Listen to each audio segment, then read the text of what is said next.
Today on the episode, we've got an incredible guest. His name is Jonny Pineda. A lot of you know him, have spent time with him. He's one of my favorite people in the entire world.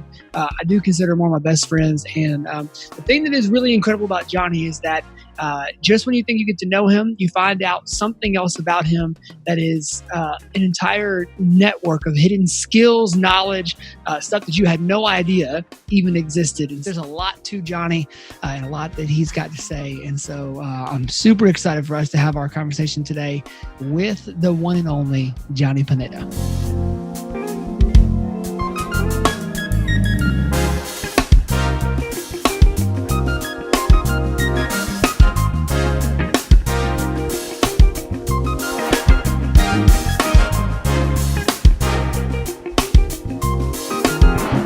FYA Interview Series, and today our guest is Jonny Pineda, who is one of my best friends in the whole world, and I know somebody that everybody loves. And so, Jonny, I think the thing that maybe want to have you on more than anything else is that, I can vividly remember hanging out at y'all's house on when you still lived in the old house in Maria, and you just kind of sharing your whole story. And for me, it was a moment of going like, I knew there was something else to him, because I think a lot of times when people just know you publicly, it's like, oh, Jonny's so fun and he's so nice and he's so great and all that, and it can come off like you don't have a different side to you, or like there's no he's hiding something. It can come off like there's no depth, right?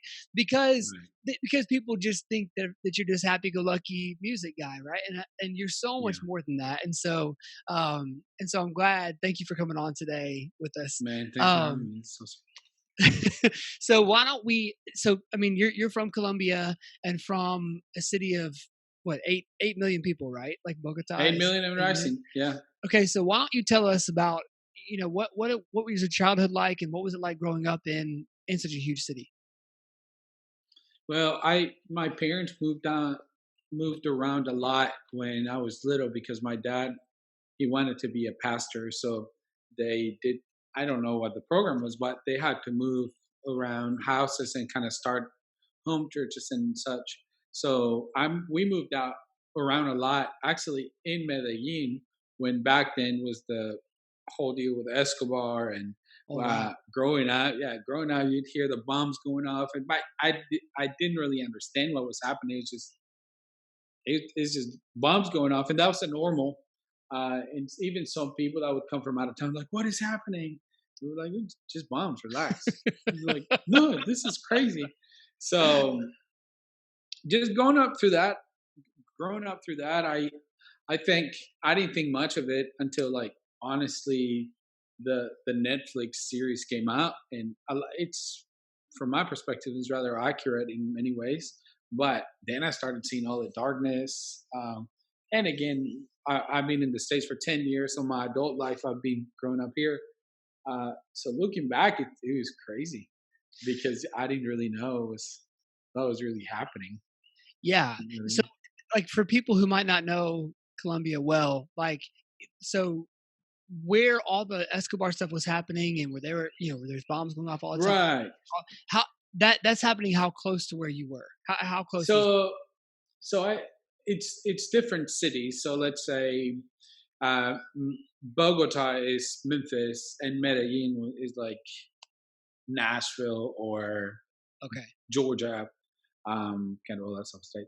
So yeah, so it's far away from other cities. So there was some isolation from that, but I think I'm not no expert in that, but I know it was so distant from like where I was born, Bogota, to going to Medellin. Like, that's where a lot of it was happening.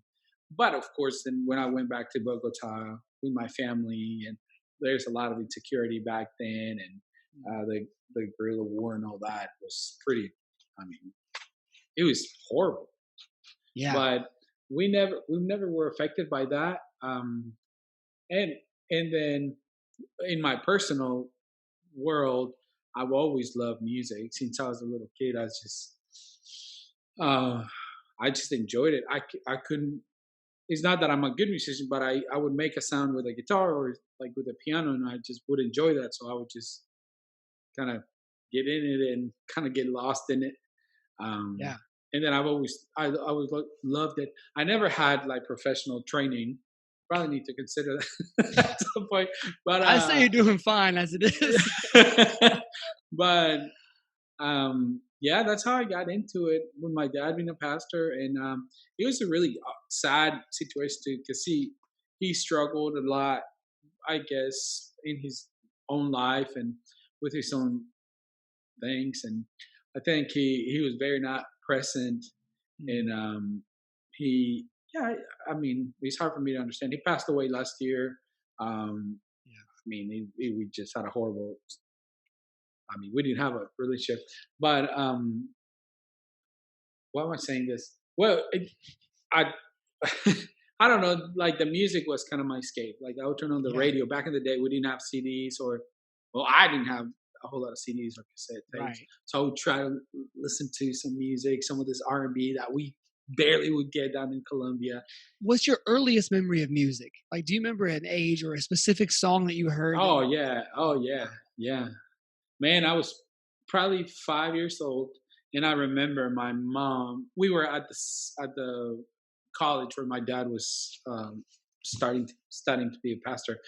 She put me through um, piano lessons. I've never seen anything like that, so I just walked into this place, and this guy showed me the piano, and then he did not let me touch it.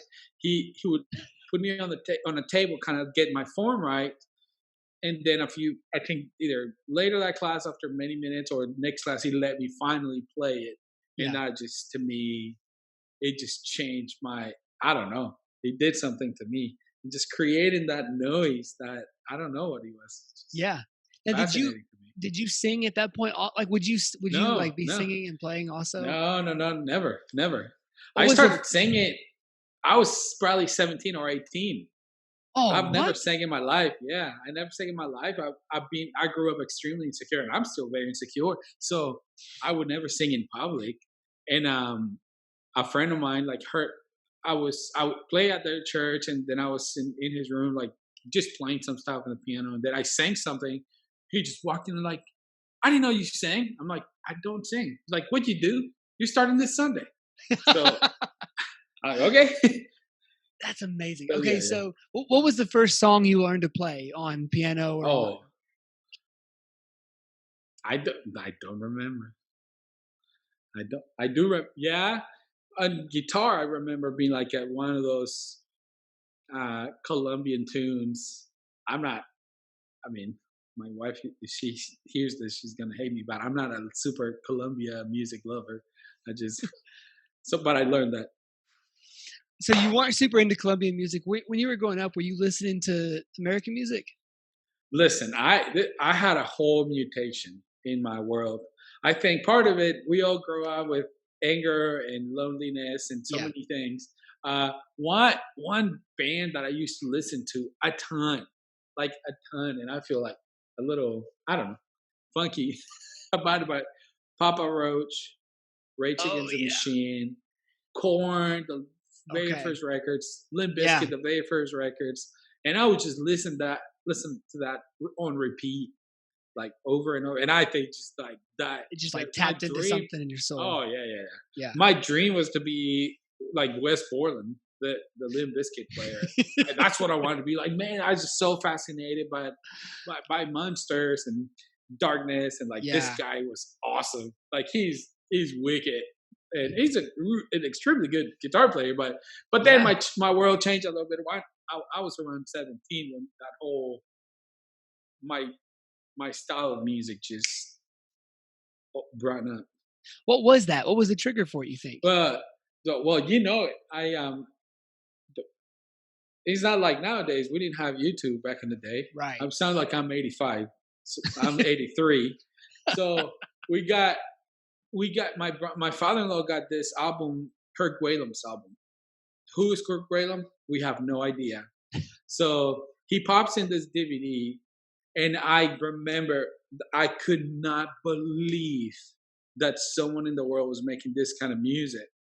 and Christian, and I've always had this. It's hard for me to define what kind of music I want to do because Yeah. there's a lot of cheesy Christian music out there. Right. There's a lot of like God, new agey kind of stuff. So I just feel kind of paralyzed. But when I saw this guy, I remember I think it was Gospel According to Just the first one, the second one. This song called "I Tell You Jesus." I promise you, I gotta do that song with him one day. Like I just Do you know it like by memory? yeah. Yeah, but that's a whole band deal. Like it's so Right. It's not a groovy, one song to play. and I just could not believe what I was watching. And then I thought this guy was like 6 feet. This dude is massive, like this massive dude playing saxophone. And then I remember that day. I said, that's what I want to do with the rest of my life. I want to figure out a way where I can just do music. Then I just for many years I just kept listening to his stuff, and it opened up this world of R&B and jazz and soul. Like it was just that to me. I think that was when I decided I got to do this. I have to do this for a living. And so at that point, did you have a guitar at the house or piano? Like, did you have access to instruments? I had access to instruments at the church, but not my own. Actually, I didn't own my first guitar until I got here to the States. A friend of mine gave it to me. I was like 27. For anybody that has heard you play, that is staggering, man. Like that really is. I mean, I'm grateful for my buddy Michael Phillips. Shout out to my boy. And then around the same time, some other lady from the church, extremely kind, they gave me a Taylor, and I just could not believe it. Like Americans are extremely generous. That's just hands down. I just couldn't believe it. Every time one of those things happened, either one of those happened, I was just crying.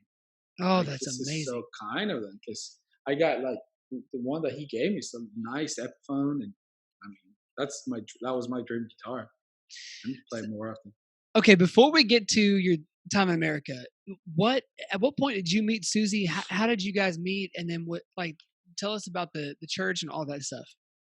I met Susie when I was 17. Everything seems like I was 17. It was Limp Bizkit and Susie. 17. Yeah, so Limp Bizkit and Susie met around 17 at a church deal. Like everything revolved around church. And church in Colombia is very different. It's not like Sunday morning. Like you hang out with the youth doing a bunch of stuff like around the city. You hang out. It's a very relational kind of culture. So you're just hanging out with people. So that's when we met. And I mean, when I met her, I was like, wow, I need to figure something out. But it wasn't until like a few years later. I mean, I was 17, she's 20. At that time, at that point, I mean, 17 and 20, that's a pretty big gap. Oh, yeah. So she's and she's the pastor's daughter too, right? And she's like the missionary. Yeah. So no joke about that. Oh my gosh. So, and now Susie's side includes that, like when she tells her side of the story, she always mentions like, oh, he was just a funny guy. I always just thought he was so funny and so cute. And that was just kind of where she left it. Like on your side, were you like, this is somebody that I need to figure out how to pursue? Or was it just kind of she's cute, I'm a flirt or whatever? Well, I was there. I mean, I grew up without a dad, so I didn't know how to change a tire, find a job, pursue a woman, be kind to other people, hold a job. So I was just kind of figuring myself out. And my problem was not drugs or alcohol. My problem was women. And the reason why is because as soon as someone said, hey, you're funny and you're pretty and you kind of like, you have all your teeth, like you're can possibly be handsome, like I would just be there for you, whatever you want. Because I didn't have that from I mean, this is me as a man now saying I needed a dad like grab me and say, hey, I love you, I'm proud of you, you're smart, you can do this. So I heard that we can get to that maybe one day. Like I heard that for the first time at a Republic Cafe here in Memphis by John Carroll, and he said like, hey man, I'm proud of you. dude, I started crying on the spot. Like, why am I feeling this? Like, and then he says, well, what's the matter? I said, man, I've never heard those words from from a male. So him and I Wow. mean, we can get at the Kirk Whalum story, but Kirk Whalum has been Yeah. one of the. I mean, he says he's proud of me, and it's just like just rocks my world every time. There's so many stories I want to get to. Okay, so you tell us about you and Susie get together and you're, talking about getting married and moving to the States, and tell us about that time and you guys your transition to America. So we I mean, we ended up hanging out a lot, became really good friends, and I mean, it just happened that she somehow decided, man, maybe we'll give it a shot. So we ended up getting married. I was 23, she was 26. We when we got married. Now this is something interesting. Colombians to get a visa to come to the States is almost impossible. Like it's easier nowadays, but back in the day, like no way. You had to have a lot of money or a major connection or marry an American for a green card. So Yeah. I know where you're going. I didn't marry Susie for the visa, but we we um, we got married and we were like, hey, we don't want to come to the States to live. We just let's stay down there. So I went to um, the U.S. embassy, and then we tried to do our paperwork. I wanted to get a tourist visa, and the lady looked at me like, wait, you don't want to move to the States? No, we just want to stay here. Like that's weird, but sure, you can do that. So we came up. This is crazy. We came to visit for about 2 or 3 months. I don't remember, maybe a month. So we went all the way from Florida all the way out to Green Bay on a road trip with her. Like one of the funnest, craziest, bad decision, great decisions, trip kind of deal. And go ahead. Okay. Are y'all married at this point? Yeah. We've been married for about a few months. Okay. When we came here to do that. And this is your first trip to the States? This is my first trip to the States. Keep going. So again, everything about America and Colombia, you love it. You love, and I'm sure you've heard some of this. I mean, there's a stand-up comedy. I won't say who or what, but he's so funny when he mentions there's so much abundance in America. Like there's so much. Like they give you 50 napkins with a cup of water, and then you just grab the napkins and throw them in the trash for no reason. And in Colombia, like what? They give you one napkin, and you got to reuse it the rest of the day. But it was just an unbelievable experience. Everything is huge. Everything is fast. Everything is delicious. The amount of sodium that they put on things is like, oh my God. So it was just it was an awesome experience. Like going to Golden Corral, like it was, oh, this is life changing. Or Taco Bell, I mean, it was just, my world was changed. In that trip, there used to, we had some friends that lived here in Memphis, Jorge and Virginia. I don't know if you know. No, you probably didn't know them. But they used to go to Fellowship. So they said, hey, y'all need to stop by and check out our church. We're like, yeah, sure, that's cool. So we stopped by Fellowship back then. And man, I'm telling you, when I heard this cats playing, not even the worship, I couldn't even understand what they were saying because my English was not very good looking back then. It's not looking a whole lot better now. But I just couldn't believe it. This cat's playing. I remember Jason was playing, Keys, Dog was playing, Mason was playing. And I'm like, what? This is church music? Is this how they do church? So that triggered that whole thing with Kirk Whalum that I'm like, oh my gosh, this is amazing. And the word was really good. And so for a second, I'm like, man, I really like this. We didn't like Memphis because he was ugly. I mean, ugly is a compliment. So we ended up all the way out to Green Bay, and we loved the experience. But we went back to Colombia. I had a business down there doing 3D animation, which I still do actually here. But we were killing it. So I told Susan, like, hey, I think it'd be.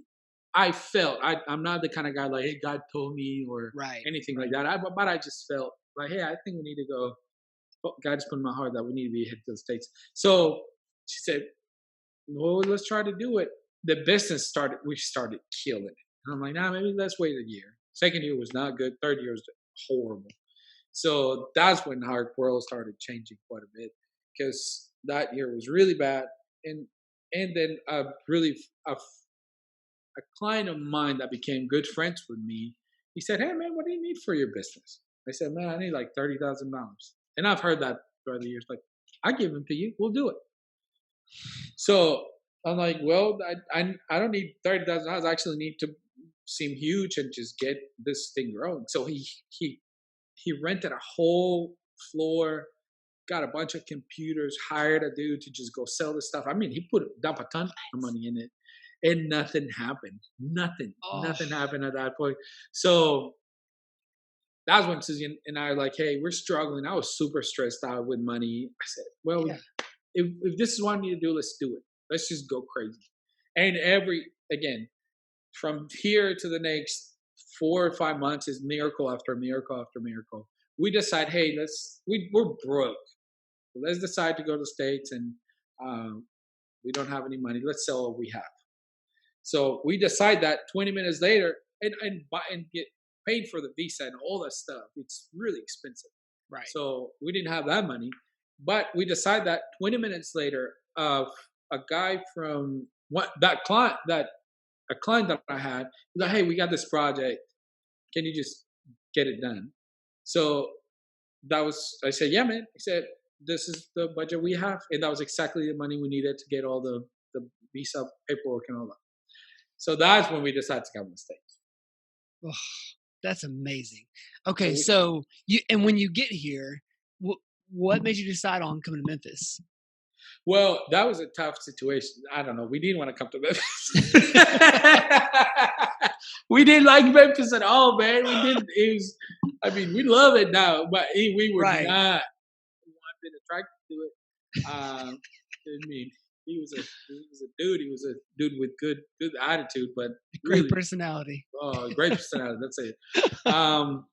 So Ricky Jenkins, my friend came through. Super long story short, like he plugged us in with Ricky Jenkins, and they said, "Hey man, come out, check it out."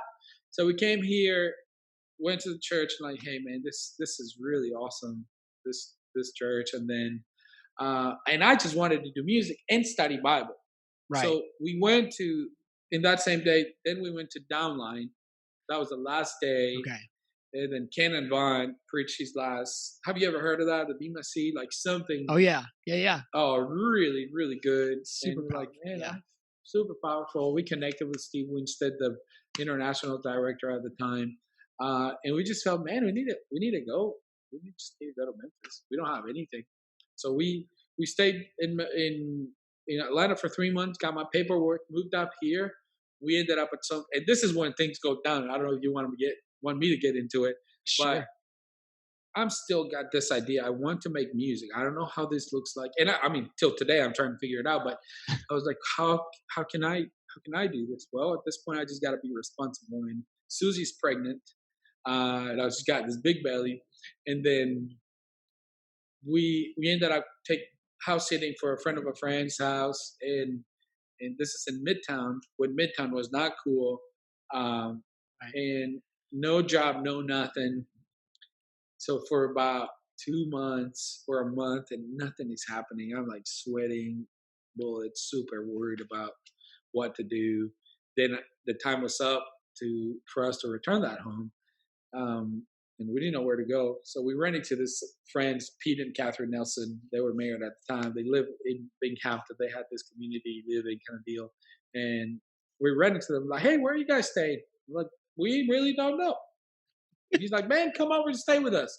So we stayed in this like 2-bedroom quad apartment with them, and they were so sweet. We stayed in their living room on the floor. I mean and it was such a great experience. It was really cool, but it was hard at the same time. Like Susie's got this big belly on the ground going back and forth. So and after that, like I just didn't know what was happening. I was like sweating bullets, super worried. super stressed out. Right. And this week changed. Everything changed. I get a job. Well, we're trying to apply for I could get a phone because just to get a phone is like $500 for a deposit. Like we didn't have any money, uh, so or an apartment, nothing. I mean, Right. like what do you do? Like nothing. I'm like, we're not gonna let you rent anything or a car. Like we were driving this 2012, 2000 Nissan Altima. That thing smelled like death, looked like death. I mean, it's such a bad memory. Nothing against Nissan, but that car I hope is Right. dead right now. I was the day I sold it.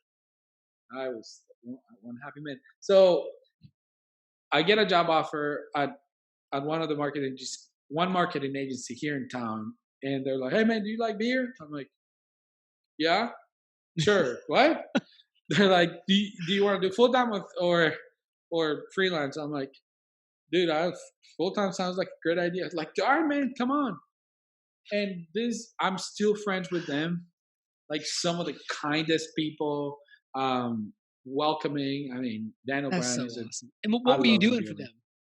I was doing 3D animation. They were just exploring it. They just had started this thing a few years ago, and so I started doing that.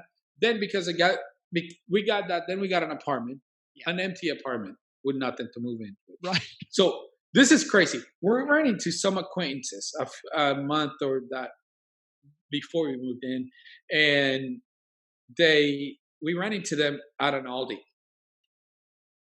in like Cummington.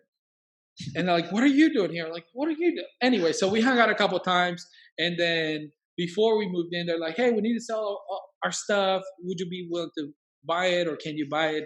And we're like, "Hey, we have no money. We this is like really nice stuff. We can't pay for it, so we can help you Right. sell it." But Right. anyway, long story short, then we move in. The lady calls us, and she's like, "Hey," and again, I'm not this kind of guy, but she's like, "Hey, God is telling us that we need to give you all of our stuff." I'm like, "What? No, no, no, no, no, you can't do that. Don't listen to God." And then she said, "No, no, no, we got to do it." So they furnished our house. Oh my Then gosh. we needed a washer and a dryer. Susie's pregnant. She's like a couple months from having a baby. Um, a friend of mine was like, "Hey, you don't have a washer or a dryer?" I'm like, "No, no, no. Well, here's an extra washer and a dryer that I have at home." So we used that. Some friend came from Canada, like, "Oh, your car broke. I think that's why I'm here. I want to fix it. I want to pay for it." So she gave us all of her money, fixed it. And this is when the whole thing goes bananas. I go for the second time to volunteer at Fellowship Memphis. Yeah. I knock on the door, and then this guy with a saxophone opens up the door. It's Kurt Whalen. That's Now, so crazy. that's when I'm like, what is happening? Like, this makes no sense.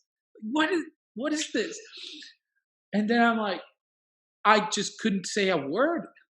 Not only that, I just introduced myself and I told him who I was in like I'm sure with a very thick accent when I first got here. I still have an accent, but I'm sure I have a pretty thick accent back then. Right. He starts talking to me in Spanish, like fluent. I'm like, man. So I just, dude, I could not believe it. Then I never told him this story because he seemed creepy at the time. Like, man, I've been stalking you all the way from Colombia. Right. Uh, Right. but then we talked a few months later, and he's like, "Dude, it's really interesting you say this." I mean, I could not believe he invited me to his house. First of all, Right. second, he says, "Man, I've been thinking about you a lot, and I think, man, I want to mentor you."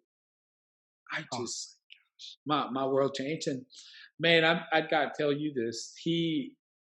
I mean, he's an extremely. I mean, he's my idol in many ways. Like, I want to be like him in the way he acts musically. I mean, that's a bar I probably will never get to, but it's just I'm after it. And he has showed up to every single one of my kids' births 5 times because I got a lot of kids. Every single birthday, Christmas. I mean, he's checking on us almost every week, if not every week. He like calling, "Hey, what's going on?" And there was a very dark time that I went through that he was an extremely very present in our life. I basically almost like a dad. I see him like a dad, Man. and I respect him as a dad. Like anything, I mean, it's just that's been a huge gift for us. So when And you musically, man, it's just yeah, that's what I was gonna ask you about. So when you start spending time with him, how long was it before he starts talking to you about music and kind of giving his insight there and helping shepherd you you in that? you know that we've never done anything musically other than shows that we've done at Fellowship. But I he's did never. not know I mean, that. he would give me nuggets here and there, and I learned just from watching him. Just like he Right. would send me like he just launched his documentary a little bit ago, but I saw it a year ago, and I don't know if you've seen it. It's just wicked. I haven't It's seen it yet. amazing, No. dude. It is wicked awesome. And he's making music. Like that's where I'm like, that's what I want to do with my life. Again, my life is Yeah. too busy right now with kids and life, and this Right. pandemic, trying to stay home. Uh, um, but I just, yeah, I want to do music what he does because he does. There's a Christian.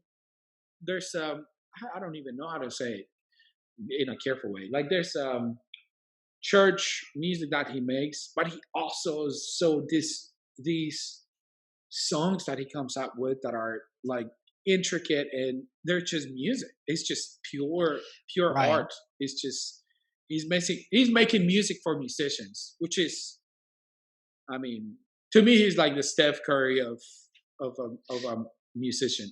Yeah. Well, And and he's a like living legend. Like he's legitimately one of the living legends of music in the music world. yes. Well, like so he's been nominated for Grammys 10 times. Like He's won. Yeah, he's he's won got Grammys. won He's a been couple. Yeah. nominated 10 times. Like and you know, when you have somebody who's like secondary byline is like, also appeared on Whitney Houston's album. But listen, this is crazy. This is crazy. We're hanging out at the house one day when the kids are running around. My kids call him Abuelito Whalum, Grandpa Whalum, and Yeah. I see one of the Grammys that he's got, and then I'm like, he knows I'm looking at it, so he said like, hey, none of the stuff I do is for that. Like, so you know, he said I appreciate it, but there's nothing that I do because of that. And I'm like, that's just he's winning in life, dude. He's just winning in life. So when he says that, what does he say he does it for? He just wants to make art. I think that's one of the things that I want in my life. And I mean, we've talked about it with you that Yeah. what you do, you just want to do good work with a Yeah. with good ethics to the best of who you are. And just what's up, baby? To the best of what you do, and just that's pure art. Like I want to make music Right. with my buddies. Yeah. Like that's one thing. Yeah. Like Hamilton Hardy, like he's one of my dudes that we just make music. He's one of the highest paid musicians in Memphis. It's crazy. That is crazy. I love that so much. So as you get to know Kirk and you're spending time there and you're early on in Memphis, what were some of the things that made y'all want to stay here? Like you wanted to stay in Well, Memphis. If it had a great personality, but what eventually hooked you in?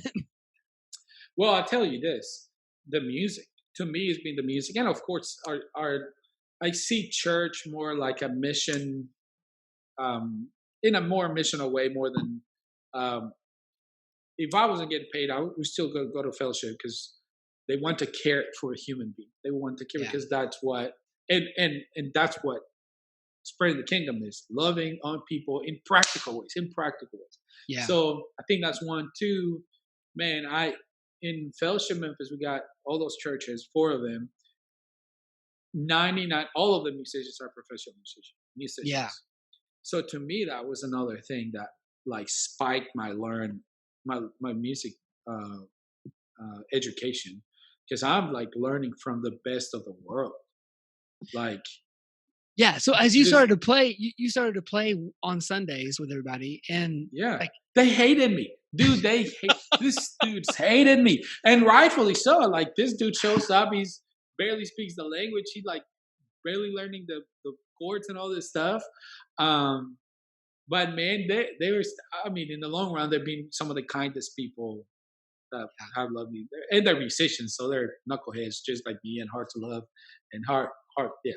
So I think that's been one of the biggest part. Like every single musician I've learned something from at Fellowship Memphis because Yeah. they're either on tour, in sessions, and they're in. So the difference between other places that I've been at, I don't want to say anything other towns, but Yeah. if Sure. you say you're a musician in Memphis, you are, because Yeah.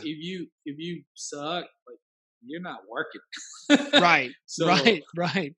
most of the cats here that say you're a musician, they are a musician. Then they're flying them out to LA, to Chicago, to Atlanta to just go play a show and then come back. I mean, some of the people that we rub shoulders with that I just cannot believe. Like, yeah, man, I'm on tour with Jail and Tori Kelly, and I'm just humbled by that I get to Yeah. play with them, and they're hustling, and Oh the yeah. best musicians are the ones that are not prideful, but the ones that want to share Yeah. that knowledge. So Right. that's been Right. super Right. cool. Which it does feel like we have a much higher percentage of artists who are in that boat, right? Like who are just they are doing this for a living. They're great at what they do, and they want to give it away. Like they want to give themselves away and their music Yeah, away, and and then also they're getting calls from Stevie Wonder and Tori Kelly, that's insanity. on the side, Christina Aguilera, and so Yeah.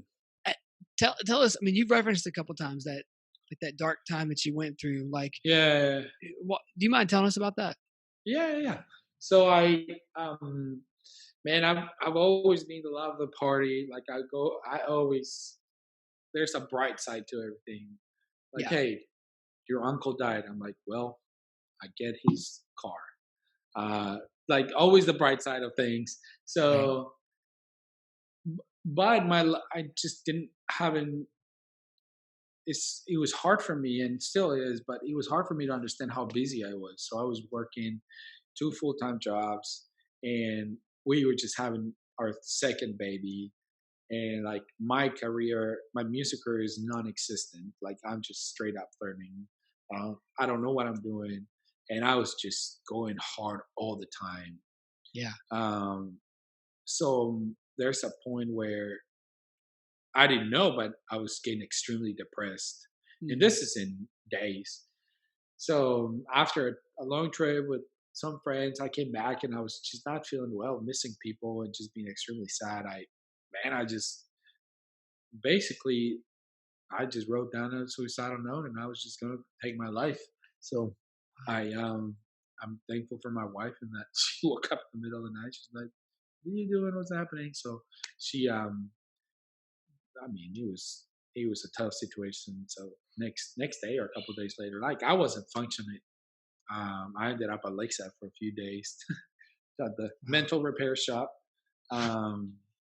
and it was just hard, man. Just not understanding what depression was. I never dealt with that. I never knew what depression was. Not yeah, even I knew of people getting depressed, but I never had any close contact with it. mm, Um, so it was about 6 months where I just couldn't function like socially, and a lot of broken things, and a lot of um, counseling sessions. It was just it was a really dark time, but yeah, I think at the end of that, many things came out from that I just needed um, to address. Like I did grow up without a dad, or that yeah, my music career sucks and it doesn't exist, but that learning how to cope with that, and it's the biggest lesson of that is one, uh like the dad situation. I remember my counselor saying, hey, it's like when you don't have a hand, I used to say, hey, it's okay, it's fine. Like, no, it is not fine, and it's really sad. And they're yeah, like, no, but it's fine. He's like, no, you're not understanding. Like, if you don't have an arm, it's not okay. Like, you don't have an arm to use, it's right, gone, is non-existent. I'm like, okay, then what? Be sad about it. Okay, I'm sad about it. What's next? Well, then you learn how to live without an arm. You don't say it's yeah, okay, because now yeah, you're just saying it's fine. Like, so just learning to be okay, but without being okay. Now, that sounds really yeah. cheesy. Just No, being no, fine, understanding that I don't have a dad that was present. Like I don't understand many things as a man, and I yeah, have to figure them out by myself. So yeah. that's something is made me to be want me to be around my kids. I mean, you can overcorrect it so much, like I want to be involved with everything, and the kids are like, "Chill, Dad, I'm gonna be okay." Uh, but that was one of the biggest lessons, and the other ones, like, man, just I'm young. We're young. Like I'm, I'm not even halfway. I'm still. I mean, I got a baby about this size that is running up and down like with a banana, and I'm just picking out the leftover the bananas. Like, relax. We're still young, and if there's something I enjoy and I want to do, the music is gonna pan out when it comes. And I get to do it at Fellowship, which is to me that's one. Right. It's an honor. Two is like, I mean, it's funny with the community of musicians. I've talked to some people outside. They're like, man, y'all just had every single professional musician at Fellowship. So that, I mean, that to me is an honor that I get to Oh hang out with all yeah. these companies. I'm So thinking about people who might be in this situation now yeah, where the walls feel like they're closing in on them and they're lonely and alone. And, right. what were some of the things that helped kind of spark you coming out of that? Yeah, I think it's very it's good that we're having this pandemic because you don't have anywhere to go. You can't go anywhere. Can't watch TV. Can't watch games. So you have to learn how to kind of be still for a second. And what I'm trying to say is the grind. Everyone's like, we grind and we grind and we grind, and many times you shouldn't. There's a lot of things that you shouldn't be doing, like, Yeah. or you put this random expectations on yourself that I need to have 10 songs recorded, or I need to have this amount of money in my bank account, or I Yeah. need to have a house this size. And not only that, then you start comparing yourself to other people. Like, man, I wish I sound like this person. I wish I looked like this person. And then I wish this or that. And then it's all external. Yeah. When to me, um, and the one a big one too is, man, I'm sad. Man, I'm angry. I just Yeah. hate this. And then why am I feeling that? Well, okay, I'm angry because someone was unfair to me. And but being I mean, growing up, I grew up with tough dudes around me, some too, and I'm sure Right. you do. Like Yeah. you're a sissy. You're a sissy if you get mad, or you're a sissy if you break down. Like, Right. no, I don't. Like, what? And I found myself tell to grown men like, hey man, what you said really made me sad, and it made me angry. Like I wish you wouldn't have said it, and I wish Yeah. and treat him with kindness and say, hey, that really made me feel bad. I mean, you and I have a really close relationship where I've said, hey, I Yeah. think when you said this, it made me sad. Yeah. But more so, one to tell you because I know you didn't mean it, and then she's like, no, I didn't mean it. But to me, also like saying, hey, I'm feeling something. If I push it down, it is gonna come out somewhere, Yeah. and you better figure out when it's gonna come out and how it's gonna come out. So just keep it flowing out, not in a pitiful way, like, man, I'm so sad, no one called me. Well, did you call anyone? So Right. Right. like, Yeah.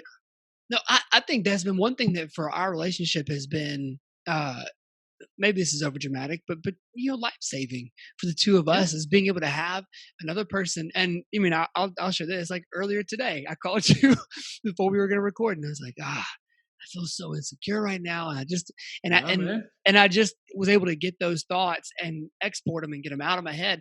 And as soon as I shared it out loud to you, I heard it for what it was, and I was able to recognize it. Like, oh, this is yeah, dumb, and I can't control this, and this is yeah, just flat not true. And so, yeah, I do think that having somebody else that you can get that out to, and yeah, then and not receive back like you're a pansy or just suck it up or oh it's fine right, like or get fake it like when you can get whole advice from whole people, it yeah, makes a huge yeah, difference. I think.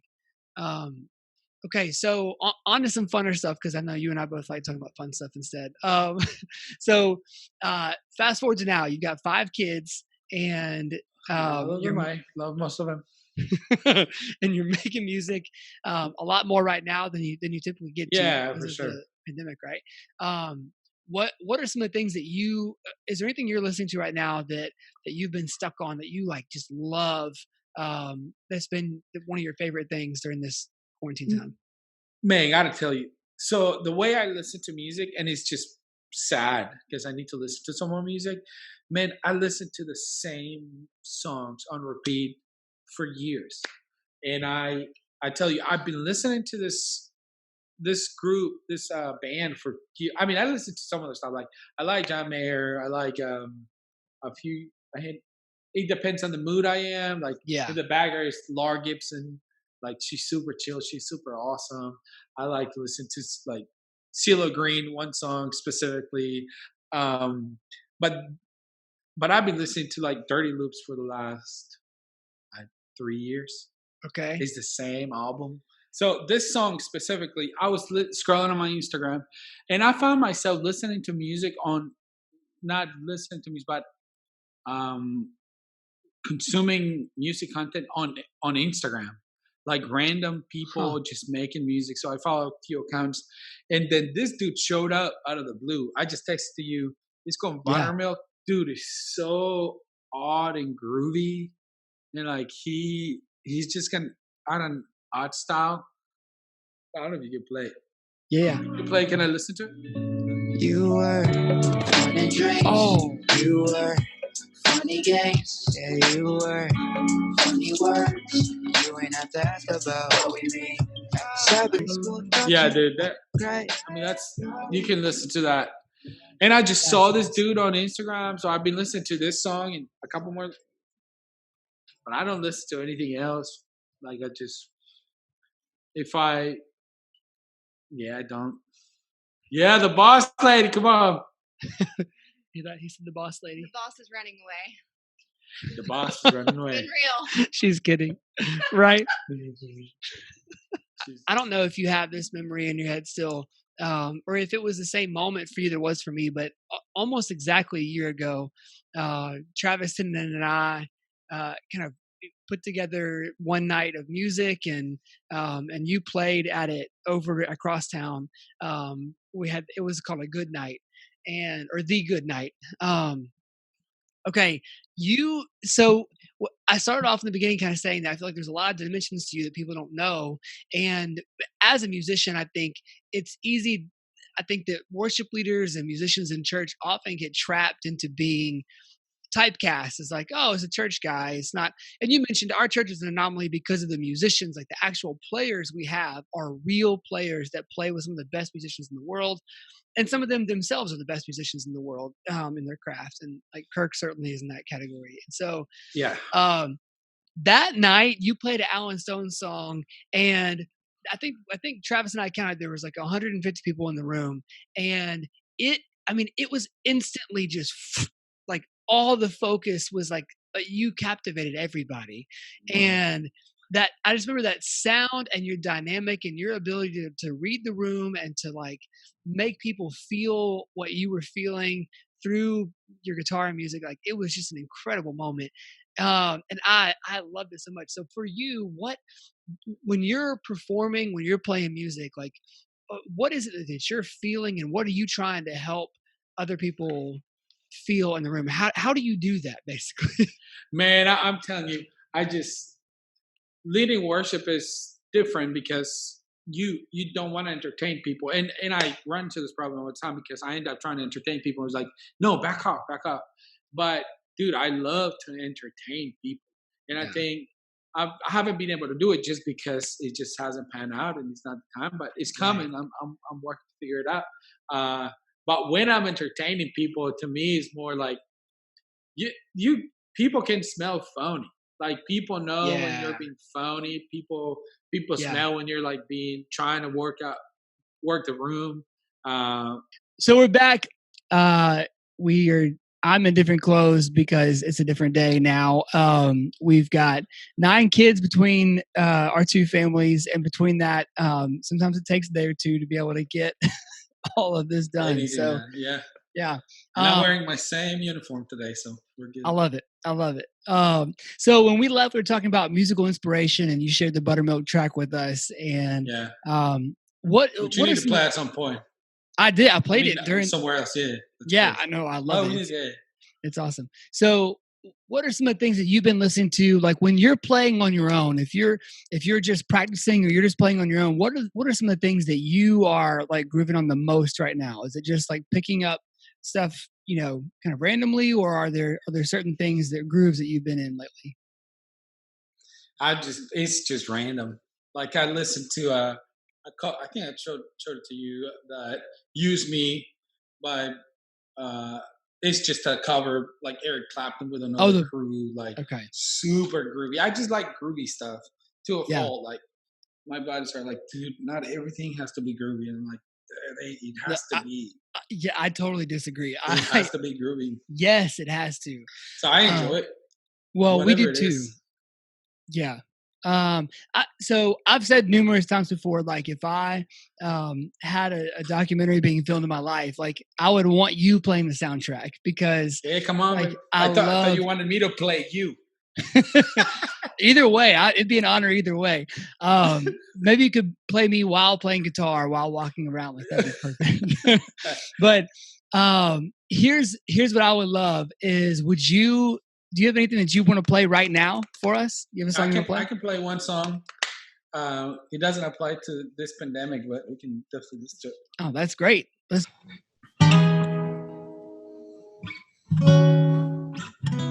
Can you hear that right? Yeah.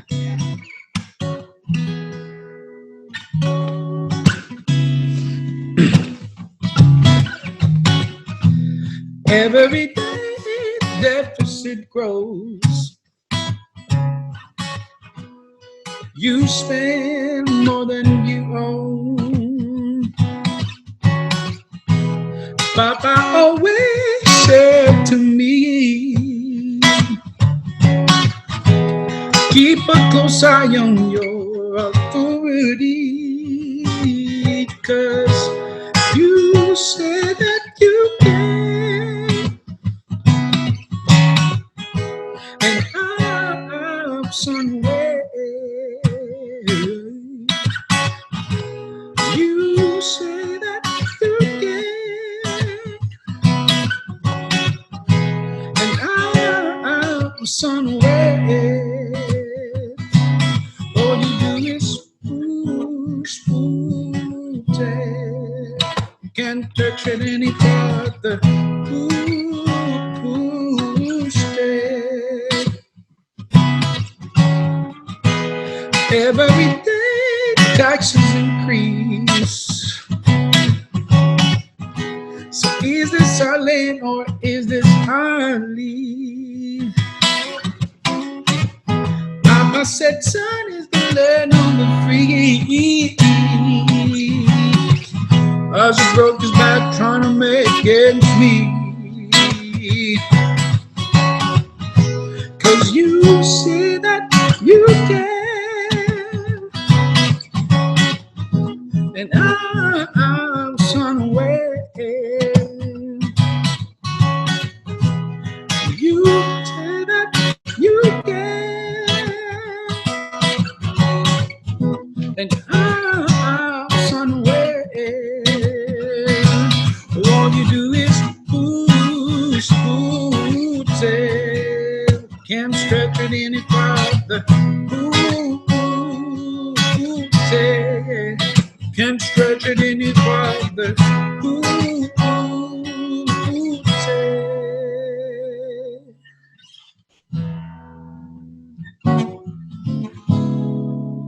I feel that song never ends.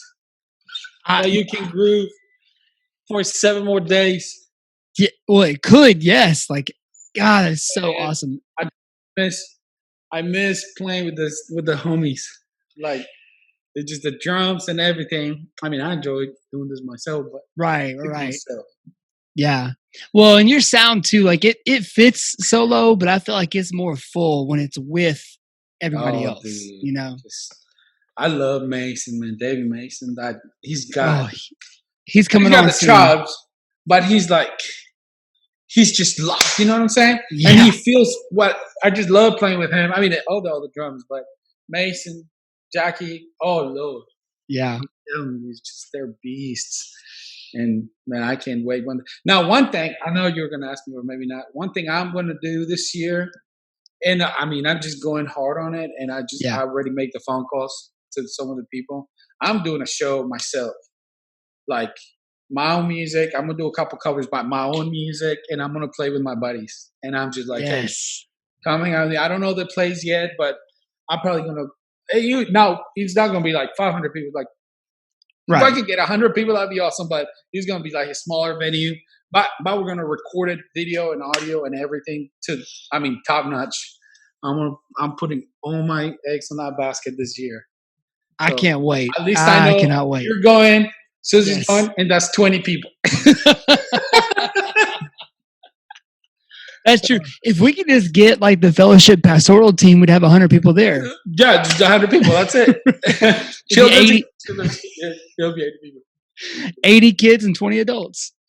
That's amazing, man. Well, so look, we'll make sure that when that happens, we are publicizing it and putting it out there. Yeah. Last question. So one thing that I've asked some of our older people who have come on, and I guess you and I qualify as older than young adults. Oh, heck yeah. I'm older than you, actually. Older. I guess you are. It doesn't feel like that, but yeah. In here, man. In here. I've gone through so much. Yeah, no, that is true. No, so, I'm just kidding. So let me ask you this. So when you think about that season of life of being in your early to mid 20s and starting to figure things out as an adult, are there some things now that you think back on that you wish you would have known at that point, or like things that you wish you could have taken the pressure off of yourself with?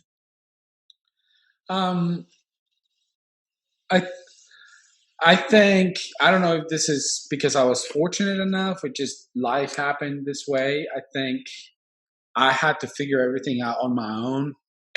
And I think being open to ask people, and this is something I learned the last 10 years, like asking someone that knows about a specific subject that you want to learn, 10 out of 10 times that person is going to say yes. If you're legitimately wanting to learn, say, hey, man, how do you do this? Or how do you do that? And I got 10 questions for you. And I've been able to hang out with the best of the musicians in the world, to like some of the most millionaires people in Memphis, and just say, hey, and it's not because I'm special, because they want to share that stuff with you. I wish I would have started before that. Yes, sir. But the reason that so many people are willing, I think, to open to you care about every person that you come in contact with, and that comes across. And I think when you are genuine, when you're sincere, when you're real, and then you'll just ask people a question vulnerably, like, hey, will you share this with me? So many people are going to say yes to that. So I think that's, if you truly care, if you just want. Now there's the other side of that is like, how can I use this person to get to this place? Which I did in the past many times, and it backfired. Like, no, that people knows. People know when you're being phony and when you just want something from them. So don't do that. Don't use people. And I learned the hard way. Like, I don't want to use people. And like calling someone like, hey, how's your family? And like, they know you called for something. So just say, hey man, I'm sorry for being this friend. I just want to learn something from you. I just want to ask you this stuff. And I've been able to learn from the best just because I'm being honest. And again, it's not because I'm special, it's because people really want you to learn from them. And there's nothing, and for you, if you know something that someone else knows, like, it doesn't make you special knowing that. Like, you just learn it from something else. So share it. Yeah. Share it. You don't own it. Like, everyone learned because they saw something. Right. I love it. Yeah. Well, Jonny, thank you so much, man, for coming on with us and for just sharing so much of your life and a lot of stuff that's pretty deep and difficult. And I think it's going to help a lot of people to have heard it, man. And thank you for singing too. You know, we love you. Hey, man. I can actually give you my phone number.